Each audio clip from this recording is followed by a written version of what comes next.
Welcome back to the RunThrough Trails podcast. I'm here solo today. Actually, well, solo in terms of hosts. Our usual co-host, Lewis Moses, has dropped me in it. But I am joined by two special guests today who we're going to have a great conversation with. So first of all, welcome to you both, Ian and Fran. Glad to have you on the pod. Thank you. Thanks, James. It's great to be here.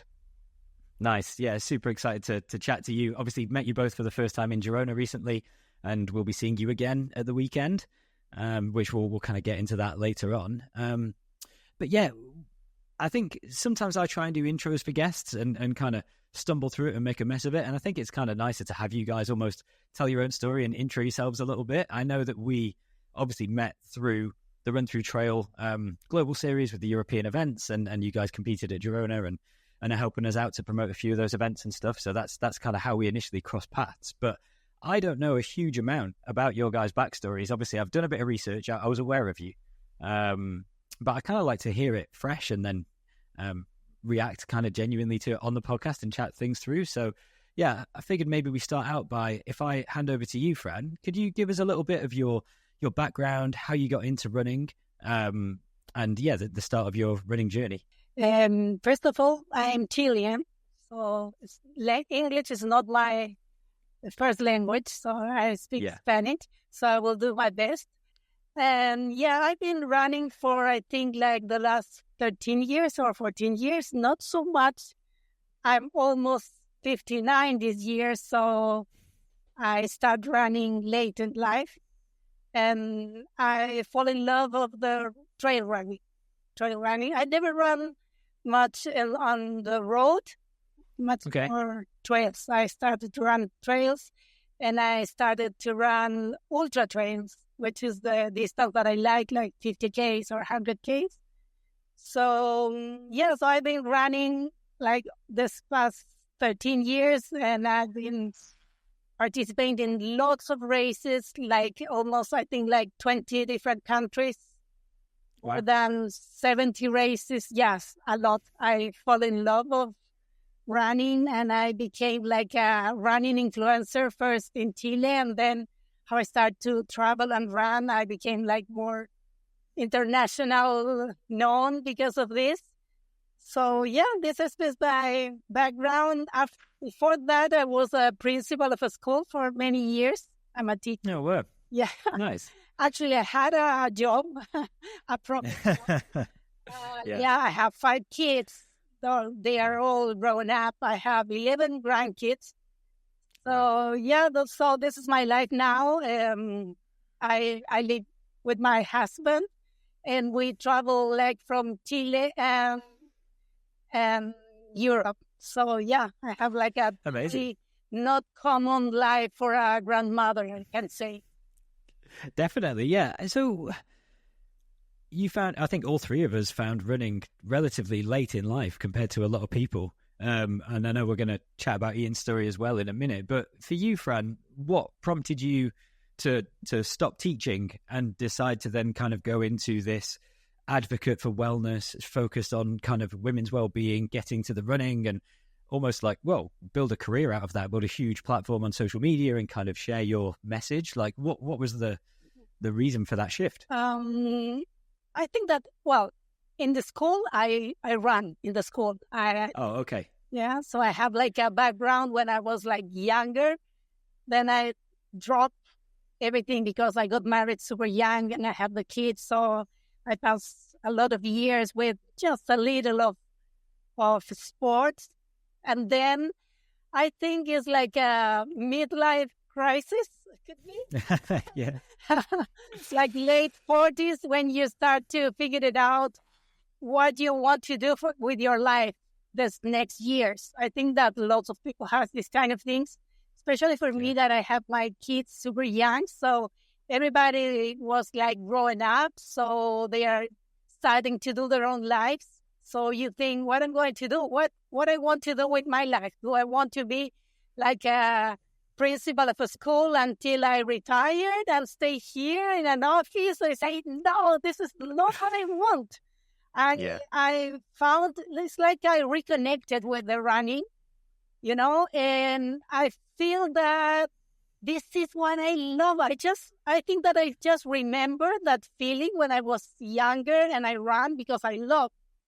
And I just reconnected with that feeling and I started running. And I say, no, this is what I want to do. And I want to run races around the world. This is the other thing that I thought. It's not that I just want to run here in Chile, like small races. No, I said I want to run there. I see so much races around the world, places that I want to see. So I totally decided to change my life. And I say, I'm going to quit this job. I don't want to do it anymore. My kids are growing up. I don't want to take care of another kids. I don't want to see more kids. As a principal of the school, you have a lot of work dealing with parents, with kids and teachers. It's a huge job. So I say, I just kind of finished raising my ones, so I don't want to raise another kids. So I say, I want to change completely my life, completely.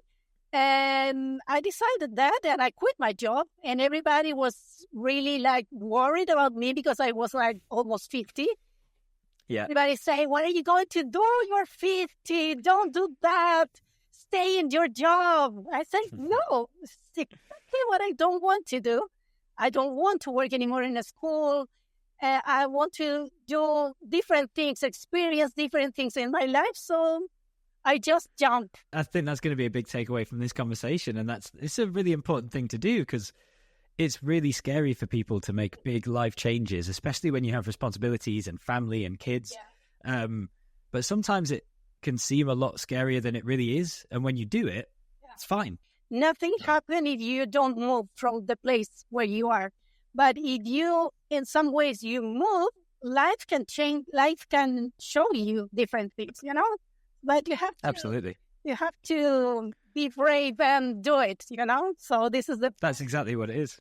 People don't do it so much because, yes, you need to think about that. You're not going to have all the things, maybe like material things, in this next stage of your life. But I really don't care. It's like I want to experience things more than have things, I want to travel. I want to see. I want to run.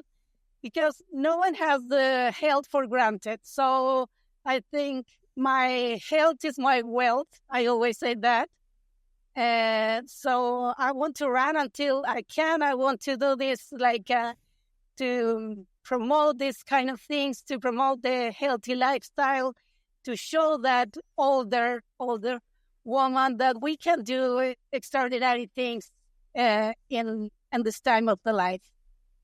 Absolutely. Yeah, I mean, it's incredible. I resonate with everything that you're saying. It makes perfect sense. It's a scary thing to do, but like you said, be brave. You just have to take the risk and back yourself. And what's the worst that's going to happen? You can always go back to the teaching job, right? Yeah. It's there. Yeah. But I do wonder, obviously, I understand what you're saying about you want to go experience life, be healthy, make the most of your time, be present, travel, race, do things that make you happy. Completely get it. But you do still need some money to travel and eat and live. So like what was the plan? Because you weren't exactly stepping straight into some sort of paid role as a professional athlete. Like you had to build this yourself. I told the owner of the sport, I'm going to quit here. I said that.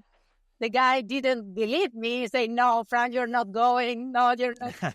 I told you I'm going. I decided, and when I decide something, I just do it. This is one of the characteristics of the way that I am, I took this decision and I said, I'm going to do it. So this year I was like saving money to have like a small background of money, see what I wanted to do.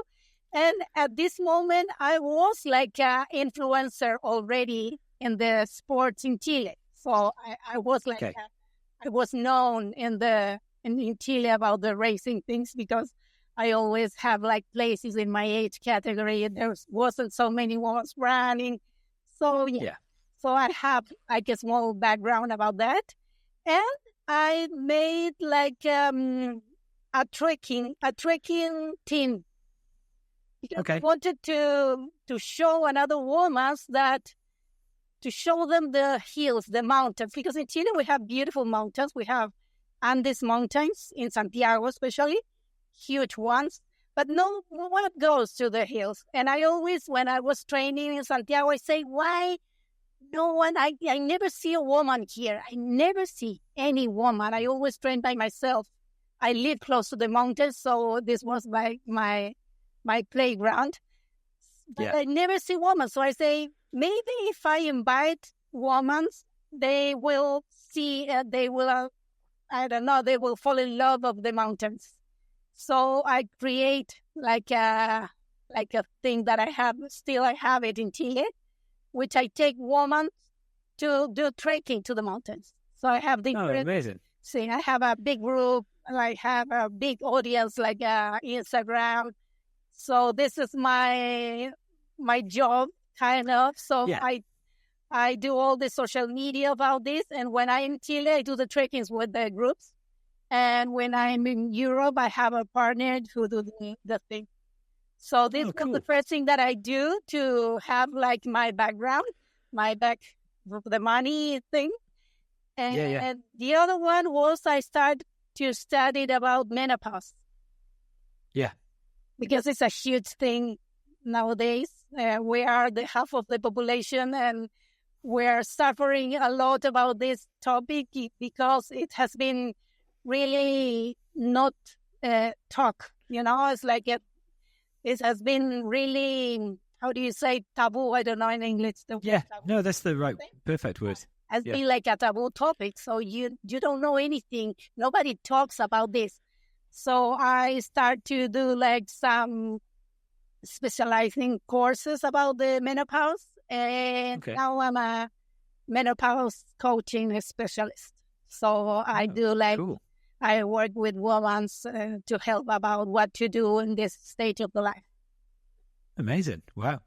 Cool. Yeah. So lots of different layers to it and lots of different things going on in the background. I am a teacher still, so I like to teach things, but now my audience has changed. So I do it like with women, especially with women, and only in the two areas, in the sport one and the menopause one. It's just I work with women. Amazing. And is that always linked? Is it always coaching and assistance with helping women going through menopause whilst also being active and running and hiking and doing stuff? Or is it also a completely separate thing where you assist people through menopause who aren't necessarily trying to do like high-level sporting activities? But they have to. They really have to. Yeah, okay. Activities. But it's like a full, I don't know how to say. It's like you have to change your diet. Because I study nutrition too. I am a certified sport nutritionist too. I like to study different things. Yeah, sure. So I help in different areas like nutrition and supplementations and exercise and change the mindset principally too. There's a super woman's approach to this age with fear. So this is the thing that you need to change. It's an amazing stage of our life. We are much more free in all the sense, we don't have to prove anything to anyone. It's like we have all our background, so we can be who we want to be. So this is the message I always say in my Instagram. If you see my Instagram, I use like the kind of how I dress, for example, is like a changing stereotypes, like the way that older women should to dress, what we can do or we can't do it. And I was like, this kind of things. I love to do this. Amazing. Yeah, well, leading by example, because it's literally what you did in your own life, and then kind of sharing that experience and knowledge with other people and doing certifications and gaining more actual like skills that you can then apply to help other people and who are on the same journey. Yeah, no, it's super interesting. Cool. Right. Okay, nice. So we're going to jump over to Ian and do a similar thing. So Ian, do you mind giving us a rundown of your, let's do yours slightly differently. So kind of, I know that you also came to running a bit later in life, and obviously had a big transformational journey. I've had a similar experience personally as well, so I'm quite interested to talk about it. So yeah, yours may not be your background in sport and running as a kid and then getting into running in that sense, but why don't you just give the audience, especially for those who may not have actually heard your story before, a bit of background and how you found the sport and why you're here today? There's not really much to tell. I guess same thing, midlife crisis. I was a big guy. I was about 110, 115 kilos at my heaviest. I don't know what that is in stone. Sorry, English listeners. In pounds, I think it's about 220, 230 pounds for, from the US listening. And just dreadfully unhealthy. And long story short, there just came a day. I was in an office all day. I was working. I was doing okay, doing quite well, but just dreadfully unhappy. And my health was shocking. I used to drink a lot, eat a lot, rubbish, and just do no activity whatsoever. And just came to a point where I said enough is enough. And I remember when I was a kid, used to live next to the hills in where we lived in Christchurch, New Zealand. Spent a lot of time running and playing in the hills, and I just thought, man, that's just where I'll start. And I just started to run, and it was absolutely hideous. Just chafing and sweating and pain, and I think the first 2 or 3 months was just very unplanned and unstructured, and I figured out relatively quickly I would need a coach and some guidance, and that's what I did, just because I really didn't know where to start. And I think, that would have been 10 plus years ago now, 12, maybe similar time to Fran, 11, 12 years. And there was the internet, but there wasn't the amount of information that there is today. So, and in some ways it's really good because people have access to all this information. In other ways it's really bad because where do you actually start? And a lot of people struggle with that as well. So I just started, and I got a coach, and within that first year, really lost a lot of weight, not solely through running, but through diet, lifestyle changes, stopped drinking, a number of things. And eventually got down to around about 70, 72 kilos. So about 32 kilos in total, I think I dropped, and just felt so much better in a whole lot of different ways. Number one, I could run a lot further and a lot faster, and just changed my life. Like, I know that sounds cliche, and you probably get a lot of people on this podcast saying the same thing: running changed their life, but it literally does. But not just physically. I think there's a really big mental element involved, because to become a runner and do the distances or paces that you do, whatever your chosen, type of running is. Like for you, for instance, super fast on the road. I used super fast on the trail too, but I'm sure that it's changed you in a lot of ways, not just the physical side, but the mental side. Like you probably, absolutely, yeah. Absolutely, yeah, entirely in every way, for sure. And it's there's a lot of things like building resilience, not just physically. Well, physically while you do it with running, and training, it changes your resilience mentally. You realize you can actually handle a lot more than you thought you were capable of. You can take a lot more. You probably learn to let go of a lot of the small stuff that you used to worry about, just because running teaches you these things, and it applies in a whole lot of different areas of your life. So over a few years, I lost the weight and got better at running.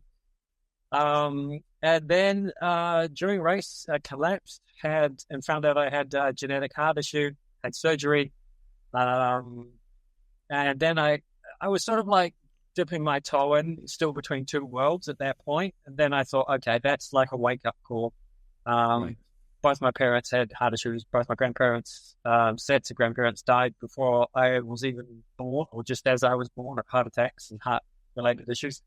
So I thought, okay, it's like all in, or do I, stay sitting on the fence, or I'm all in? And I decided to go all in because, none of us know how much time we have. And I just went all in. And funnily enough, at the time, just after the surgery, my doctor said you should carry a phone just in case there's any other issues. Started to carry my cell phone, which I didn't do before when I was running. And my oldest daughter said, "Hey, Dad, why don't you just take pictures of these places you're on because they're really cool in New Zealand and put them on Instagram?" And I said, "They don't Insta what?" In the old guy that I was at the time, in the mind anyway. And posted some things on Instagram, and it kind of just took off from there. Just got involved with various races and events. I turned up all the time. That had the occasional podium spot now and again, and just sort of grew from there. And then one day I got a message on Instagram from Deckers Corporation. I thought it was a joke. And they said, "This is Deckers Corporation. We're the shoe and product testing division. We'd really like to sign you on as a product tester and try out some new shoes." So they sent me out some stuff. I think it was at the time the Speedgo Evo, which they don't have anymore that model, but, nice. And a few other bits and pieces. And I started working with them, and I guess word just got around in the industry, and just kind of grew from there. And the love of running just grew from there. And then I met Fran on Instagram, which that's a whole other story in itself. Kind of social media in some ways. I know it gets a lot of stick these days, but I think it's like anything. It's a tool, and you can pick it up and put it down and use it, or you can let it like take over your life and affect you in ways that some people have a lot of sting shoes and stuff with it. I find it's a really good tool in a toolbox, and you can use it to reach out and help other people. You can spread really good messages about health and fitness. And Fran, for example, with her helping women with menopause, helping women's fitness, especially 50 plus, and inspiring, a new generation of younger as well as older women to get out there and be active. I think the pandemic brought that to the fore of when people were no longer allowed outside and able to move. Afterwards, we've just seen this explosion in people wanting to be active and get outdoors. So I think social media for both of us has been a real boom. And I don't know, none of us really had a plan. It just kind of happened. All of it, didn't it, Fran? Like we didn't say we're going to do this and we're going to be on social media and we're going to focus on these areas and do this. Yeah. It kind of grew. And of course, we have a bit more structure now. We're both coaches. We both do social media promotion work, etc. But I think the most important thing is we just decided to be who we are, decided to share our love of running with the community, to turn up to events, to get involved in things with other runners, and just share the passion for the sport that we have. So I think that was the biggest lever that we pulled that's made us, got us to where we are today. Totally. I mean, it's the main takeaway as you were talking. I was just thinking, it really is just like organic, genuine, natural. You've made lifestyle choices and made decisions for yourselves to live in a certain way.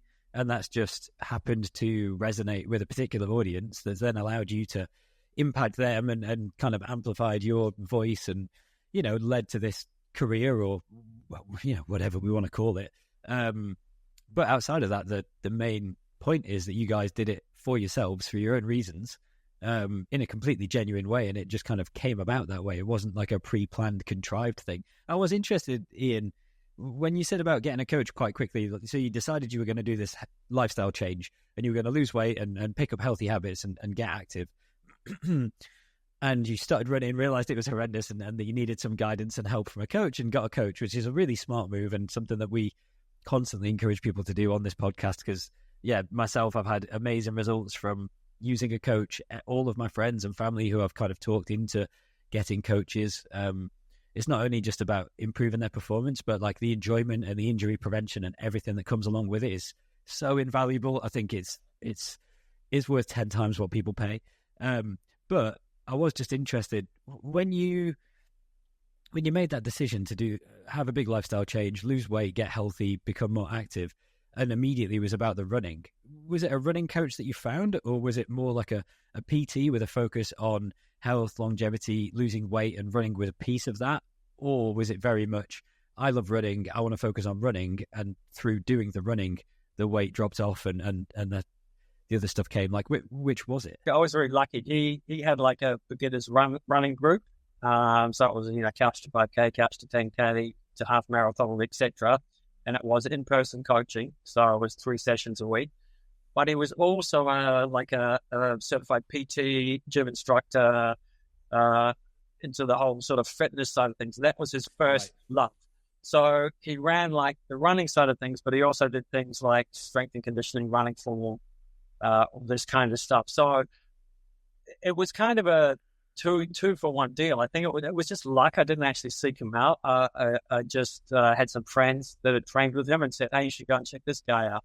So I kind of got the best of both worlds in that first 6 months. I mean, he put me on very quickly to strength training because I was struggling a lot with injuries, more to the fact that I just, was overweight. And I just started all this running, and I made all the mistakes that you're not meant to make at the beginning. Increased volume way too quickly, went way too fast. All the time I thought when you start running, you have to go fast straight away and just keep going fast and faster and faster. So I was always in the physio with calf problems and ankle problems and knee problems. So he put me on a strength training program for 6 months, a lot of strength and conditioning, mobility work, as well as the run training. And that made a huge difference. So I was very lucky at the start. So, I didn't seek him out for those skills, but I just happened to fall into it. Okay.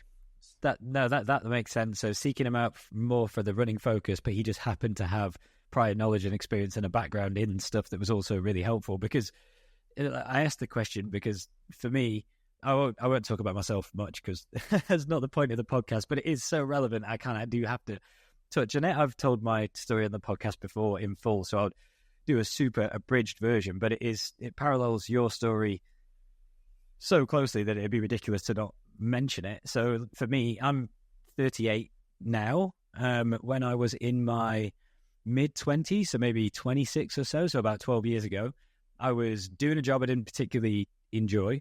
I was eating too much, drinking too much, smoking too much. I'd kind of carried on after university, just like unhealthy lifestyle habits, and like gained a bit of weight. And I was just on this like gradual downhill trajectory. My whole childhood, I'd been super sporty, athletic. I played on every school team. I was always on my bike. Like I was always a super active person. So it felt a very unusual kind of place to be at in my mid-20s, to be super overweight and unhealthy and like completely inactive. Like very similar to how you're describing. And I did the same thing. I lost 30 kilograms. I started running, blah, blah, blah. And then kind of here we are. So yeah, it's super, super similar. So I'm interested in, like, what was that point? Because I know that for me, there was a day when I decided, okay, today I'm going to go to the gym and not have another cigarette. And then this is when it begins. So there is always that point. But that point wasn't like I woke up one day and all of a sudden a switch flipped and I just did it. It was like, maybe it's hard to remember because it's like a different life. I don't know if you feel the same. It's like a different person. I can't even, it doesn't seem real. Fran like, actually like I'm making it up. Looks at the pictures of me and she said, it's not the guy I married. It's like a completely different person. And I said, yeah, it literally is. Yeah. It's hard to remember the thought process and stuff, but I definitely remember at least a year of a daily process of kind of waking up and thinking, right, I'm not very happy. I don't want to kind of be in this situation. I don't want to be unhealthy. I want to be more active, and then not taking any action. And it took like a long period of time of having those thoughts and feelings before I then actually did it. And then everything started to become positive and it snowballed in this really positive way. And yeah, I guess we can talk about that next. But was that similar for you? Or was it literally one day you woke up and you were like, you know what, I'm sick of this. I'm going to make a change. Yeah, it's very similar to your story. It was a gradual progression of unhappiness, I guess, would be the easiest way to describe it. And I had a lot of stress in my life at the time. I was going through a divorce. I was in court fighting insurance companies for a couple of years because we had some big earthquakes in New Zealand. Right. So I was like in court, every second week, third week, and it dragged on for like 2.5 years. I was going through a divorce. Everything was like just a mess. And, my health got worse because of it. And it got to a point where there was, similar to you, one day where, it gradually got worse. And I sat down on the sofa, the couch one day, and opened another beer, put on the TV after work, and just watching TV. And it was just like noise and blah, blah, blah, the news, the usual stuff. And I just sat there and just the thought came into my head, when was the last time you were really happy? When were you actually like fulfilled and you had a purpose rather than just, okay, do the work, make the money, pay the bills, da, da, da, da, da. Now, don't get me wrong. I love my kids. My ex-wife isn't a terrible person or anything like that. Just there's a combination of events here we're talking about. Totally. But I just thought, man, and I just remember when I was a kid playing in those hills, running, and I thought that just was just like, I guess, the turning point where I thought, how can I catch that again? How can I feel that again? That feeling of freedom, And I just thought I'm just going to go and run. So, I mean, I know it's really cliche, but I actually did just put the beer down and go out for a jog. It was absolutely horrible. I think it was like a mile, if that, and just covered in sweat, chafing, horrible. But that was the start. And then, I think at the start, when anyone starts running, there might be something that clicks in them. For me, it was more a case of, yes, I found something, and it was like almost like it's just something different than what I had, and it was something to latch onto. But I don't think there was a lot of joy or happiness or freedom in that first 3 months. I'll be entirely honest with you. It was just a lot of work, but it felt right. And it felt like the right path to go on that. And I guess, look where I am now. I mean, I think intuition, how you feel about it, even if it's hard, but just be aware that for those guys listening that are just starting running, yes, there's some really good bits, but it is hard at the start, and it does get a lot better once you get in a routine. You get some coaching, you get some direction. I'm not going to say it gets easier, because as you get better, you start to get faster and you push yourself a bit harder. However, it's not the struggle of being in pain and sore muscles and things all the time. You actually become quite resilient. Stick with it, people. The first few months, if you can get through that, you're probably going to be okay. 100%. And like you say, you make all the mistakes in the book at the start, don't you? Every easy run is a 5K time trial, like not resting and recovering, probably wearing shoes that are 10 years old from the gym, and there's a million things you do wrong. But I do want to kind of linger on this for a minute, because it's an unusual thing to actually make that decision and then execute and then stick with it for such a long period of time. And again, I think like both of us have done that, which is cool. And for people listening, especially anyone who maybe feels a bit that way. I mean, I imagine most of our audience are kind of quite keen runners, but outside of that, you may still want to make lifestyle changes. You might still want to move to a new country. You might want to get more serious about training. You might want to change your job. You might want to lose weight, whatever. There could be any reason, all of which are just as valid.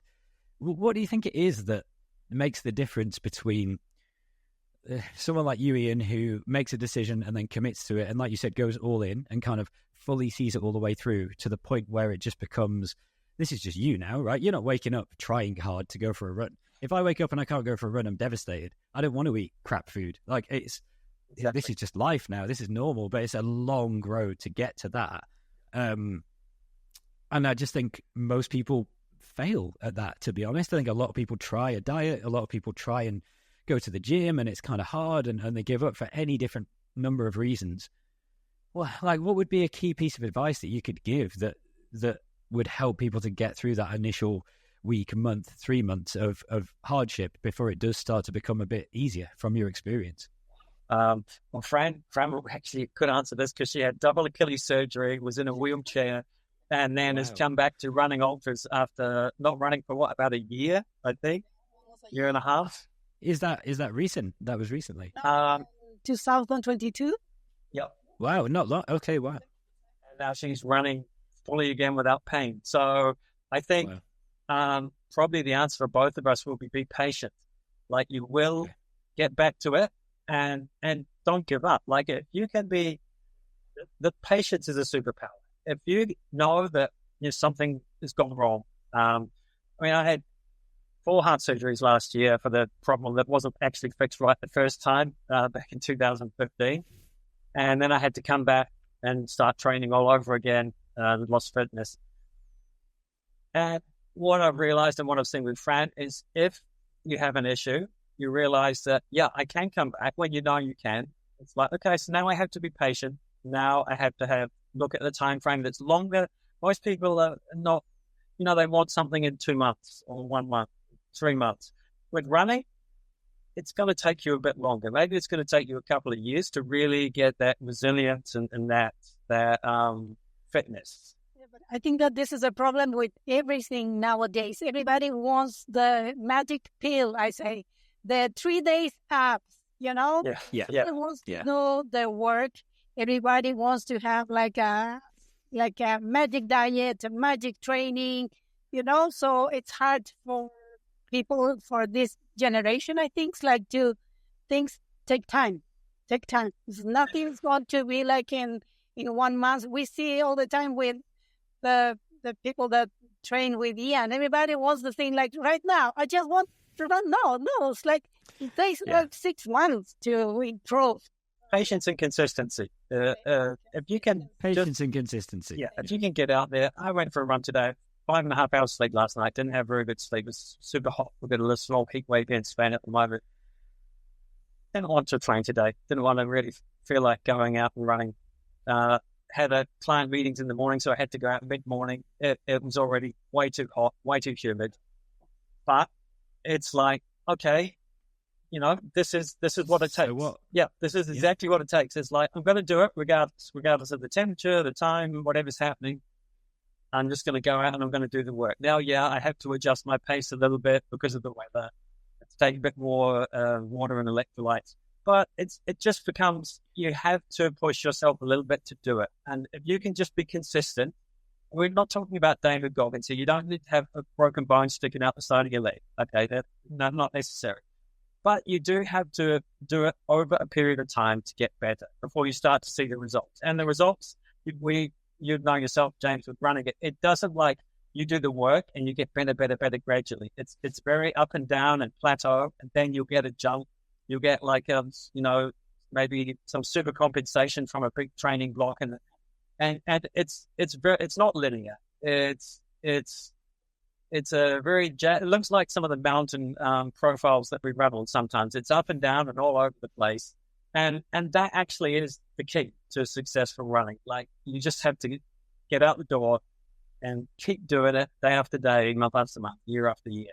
And then all of a sudden you become really fat, very resilient, and everybody wants that, but they want it, sort of 1 to 3 months, and it just doesn't happen. Yes.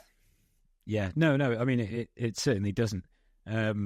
It's interesting as well, because I don't think for any of us the goal initially was to be super high performing athletes and win races. It was more the lifestyle and the experience and getting back to living in like a free way where we're happy and we're waking up every day excited for what's to come.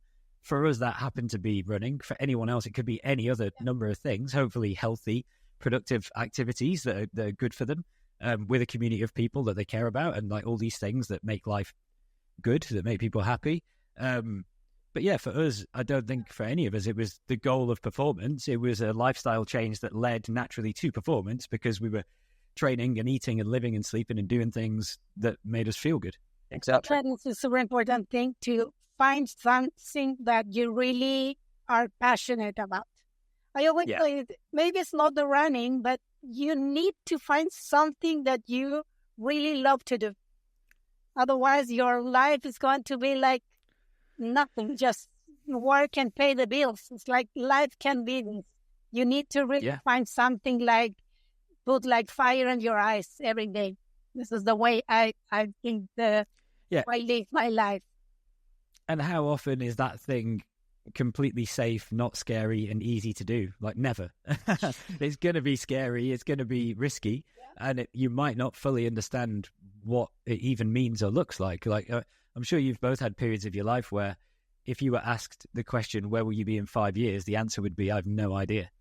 Like, I'm thinking about tomorrow. Always I say this in my Instagram. It's never too late to change, to find something that you really love. It's never too late to find love again in your life. I found this guy that's almost 50.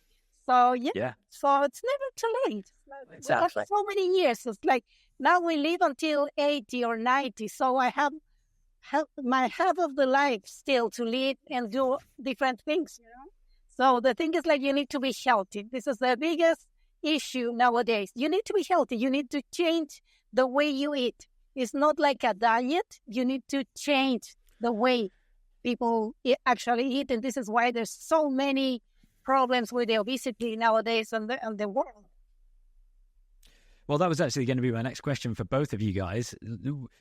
Again, it's a bit of a tricky one. Like, what's one piece of advice? But it could be a few things, or it could be like a rant or one piece of advice. But you both have a pretty big focus on like performance, longevity, happiness in later life, whatever, older, whatever we want to say, to be able to travel the world, be fit, look good, feel happy, do the sports and activities that you want to do, be able to lift your grandkids up and go for a run with your family, and all these cool things that we all want to be able to do.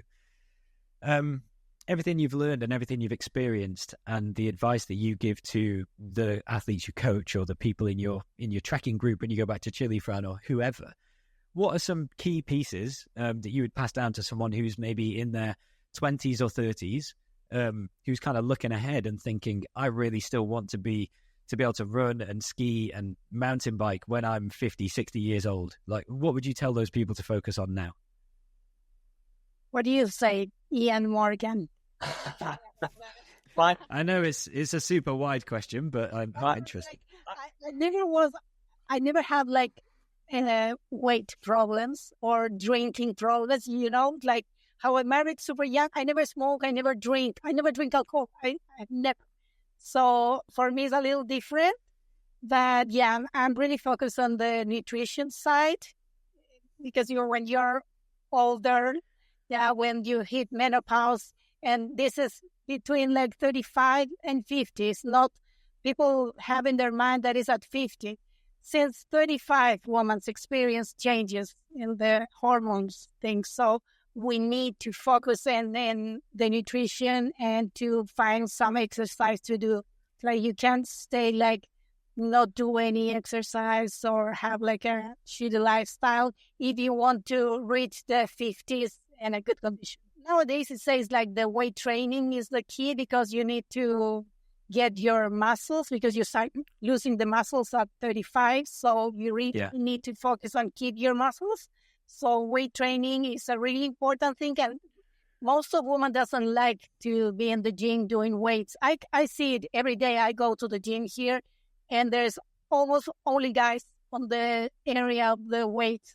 Still doesn't understand that we really need to focus and to keep our muscles. So we need the weights and cardio too. So you need to find something that doing cardio, maybe bike or running or anything, but you need a mix. You need to move every day. Yeah. And it's pretty straightforward. Eat mostly fresh, healthy food where possible. Look, don't get me wrong. I after a big race, I'm going to eat some crappy food, just because you just spent 15,000 calories. You really feel like, I don't know, whatever. You deserve a reward. I'm human. You can't do it after the race, but in your daily life. Yeah, and I think, once again, it comes down to we like friends. Obviously, I've got a bonus because being married to a sports nutritionist and she's super healthy. Like, I don't really have to work that hard at that, so I'm not going to take any credit for that. Mostly fresh, healthy food, like vegetables. We eat chicken, fish, meat, eggs. It's not really. There's no special diet. It's really, most of the literature is out there that shows if you're either relatively well-balanced diet with enough nutrition to support your training, make sure you're getting enough protein, enough carbohydrates, pre, during, and post-training, you're going to be pretty much all right. Just limit the alcohol and the highly processed foods, and strength and cardiovascular training. it's not rocket science. You know, I think most people overcomplicate it, and I think social media, once again, has a role to play in that.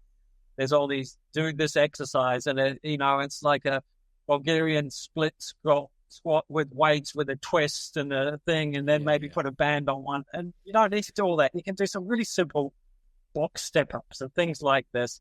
Simple exercises, cardiovascular, strength and conditioning, good healthy diet, get enough sleep, hydrate well. And I think this is the biggest one. Be married to someone or be with a partner that supports you and is really easy to live. If you can find that, that's like 99% of the boxes ticked. Interesting. Well, that ties into the stress that Fran's said, which makes a massive difference, right? If you're doing something that you hate to do day in, day out, like I love my job and I think about it regularly. I've got a 4-year-old daughter, so I always get the whole like, oh, don't go to work, daddy stuff, and it breaks your heart. But my job's super flexible. I'm around all the time. She doesn't know that I'm actually seeing her way more than any average person with a 9-to-5 job would. I think like if I was getting up at 6 a.m, commuting into the city, working 9 till 5, commuting back in traffic, and I was just doing an office job that I didn't particularly enjoy. That's what kind of my idea of hell. This generation is doing much better in this area because I see my kids. My older kid is your age, so I see they are more flexible now with the with the parenting goals. So I love to see this generation how they manage this kind of things because we have totally different thing. Ian has too with our old partners and kids. How we handled this part is more traditional roles, wasn't it? Yeah, and it's certainly changed now. Yeah, I see the same with my kids. But we have this period. We have the hard part. We already did the hard job. Put in context, Fran and I both had kids like 19. So 17 for Fran, I was about 19. So we had kids super young, married and kids super young. So yeah, we didn't have that 20s of we went to university and stuff, but we were raising kids and working as well. So we didn't have that 20 to 30s partying, doing all that kind of stuff. So we sort of done things in reverse. Yeah, it's interesting, really, isn't it? Because it adds like a level of, well, first of all, you're probably extra grateful for it because it isn't normal. You've had these other experiences and now you're in a position where you're living a life that feels probably more, well, closer to what you want it to be. And like you've got more control, more agency. Like you're both obviously happy. You seem to enjoy what you're doing and like being super successful at it, which all, again, just comes naturally when you just find the right thing. I feel like that's almost the main thing. Find something that you love and then be patient and disciplined in pursuing it. Maybe that's all we need to say. Maybe it's just that. Well, like you just mentioned your job, you love it. It gives you a lot of time to spend with your daughter. You probably don't see it. I know you work incredibly hard doing what you do, but you probably don't see it half the time as a job. It's more like no, it's my life. Yeah, it's so ingrained, which in some ways is tricky because you got to be careful to separate when you've got kids and have that focus time, which really is just put the phone down and close the laptop and go into the other room and play. And it's easy. Well, it's not always easy to do, but that's the theory. But yeah, no, 100%. I don't really see work as work. I found a career and a job and a group of people who I would almost be doing it if there was no money involved. It's just what I want to do every day. Whereas I certainly didn't have that before. I've had jobs that I hated, where I was waking up to an alarm every morning, doing it because I felt like I had to, and then that had the knock-on impact of then not being happy, getting home from work, so feeling like I deserve a beer and a cigarette or whatever, a bar of chocolate because, I just worked all day doing something I don't want to do. This is my reward, but the reward was also unhealthy. So it's like this awful cycle. Whereas if you can flip it, like you did, Ian, and like we're talking about, into healthy habits, creating this healthy lifestyle, now you're like addicted to running, or however you want to put it. Maybe addicted isn't the best word. No, that's I would say I probably am. Yeah, that's fair. But the side product of that is that I'm healthy. I travel. I feel good. I can move well. So it's finding the right thing and putting your energy and focus into it, but also being patient and realizing that it doesn't happen overnight. I think is, again, sounds so obvious though, right? Like we're just repeating stuff that a million people have said, but it's so true. Like there's 10 years hard work behind where we got to a point where we're doing what we really love to do, and I think if you can say, if you can do that, and I think that's with running the business, with relationships. Now, I'm not saying everything is hard work, but you have to put the effort in to get the reward out. It doesn't just come to you. It doesn't come knocking and just land in your lap. You do have to do the work first. The only thing is, no one really sees you when you're doing all the base work and the hard work to get to that point. You only become visible at a certain point because you've done all the growth. So I think if you could take away that and say that's what you have to do, whether it's your training or anything else in your life, then you're going to do fine.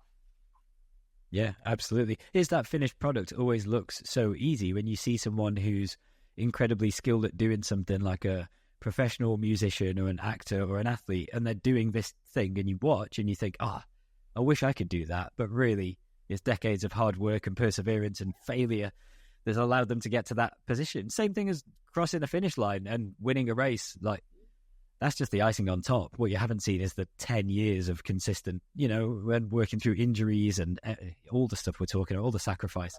Yeah. But then that stuff's enjoyable too. So you just got to find the thing that you're passionate about. To be fair, I actually love all the work, like the day-to-day grind. That's what I mean. That's actually the thing we love the most is we go out for a training run together. We spend time in the hills. We get to explore different places. This is finding joy in the process. I know, cliche again, but it's actually true. It is, but that's the race is the icing on the cake. It's nice. And when you get a good result, that's great. But really, all the fun and the joy is found in that process to get to that race. Absolutely. All right. Well, speaking of races, obviously we've got one coming up this weekend. So what distances are you guys running on Sunday? I'm running the short one, the 21. The short one, the 21. Climb a hill and go down. Wait, the short is in the up and down? No, she's doing the 21K, the medium. Oh, so she's doing the medium. Yeah. Okay. Well, you do. This is an ultra runner speaking. The short one. Yeah. Well, I mean, it is short, but I get told off for saying stuff like that. Like, it's super accessible. It's a 21K with 1,500 meters of climbing, and people are like, "What are you talking about?" Okay, cool. And how about you, Ian? I'm excited to go to Interlaken. We haven't been there, I don't know, like 6 years ago. 2019, I think we were last in Interlaken. Oh, you have been before? Yeah. What a place, eh? Incredible. Oh, God. Absolutely incredible. Yeah. Spectacular, yeah. It's incredible. We spent a bit of time at Interlaken, Thun, Grindelwald, all those valleys, Nice. training. So, yeah. We ran a race in 2019. Which was that? Do you remember which race? It was Eiger. Oh, was it? Yeah. Was it the UTMB? Yeah, World Series race? Yeah. Just before it became, it was one of those days, Ultra Trail World Series, wasn't it? Before it became UTMB. Yes, beautiful race, incredible. Awesome. I'm doing the 22 because I have to get ready for some bigger races later in the season. And while there's quite a bit of hurt, I need my legs to get used to it. So yeah.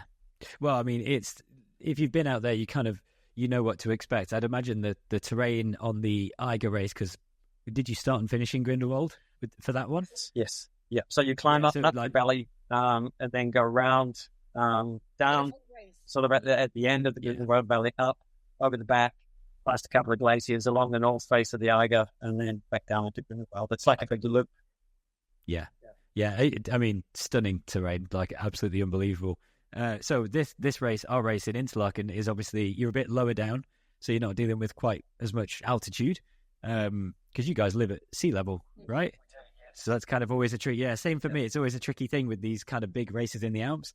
But like you say, still a good amount of elevation. And yeah, I've had my head in the Interlaken race planning all week in depth because we're getting all the timelines and details together ahead of the event. So just excited to get out there now and get things moving. But yeah, like you mentioned, we've got the 12K, which is the up and down race. That's the short one.